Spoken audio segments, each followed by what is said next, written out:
Asia কাপের আগে ICC থেকে চরম সুখবর পেল বাংলাদেশ। ডাচদের হারিয়ে টি-20 র্যাঙ্কিংয়ে বড় বড় দলকে টপকে উপরে উঠে আসলো বাংলাদেশ। আইসিসি থেকে যে মহা সুখবর দেওয়া হলো, চলুন এক নজরে দেখে নেওয়া যাক।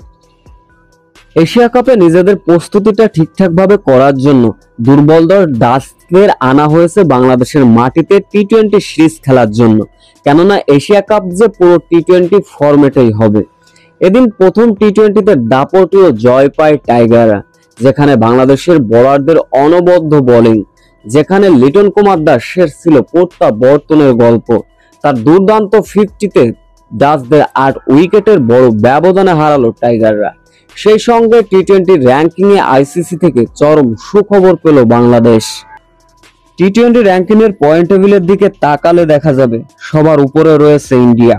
তাদের পয়েন্ট হচ্ছে 271। দ্বিতীয় অবস্থানে 266 পয়েন্ট নিয়ে অস্ট্রেলিয়া।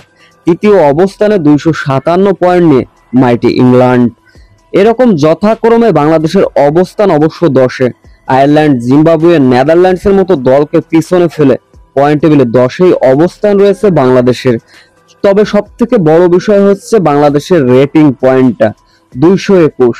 আর 2 পয়েন্ট আর একটা ম্যাচ জিতলে শক্তিশালী আফগানিস্তানকে পিছনে ফেলে উপরে উঠে যাবে বাংলাদেশ।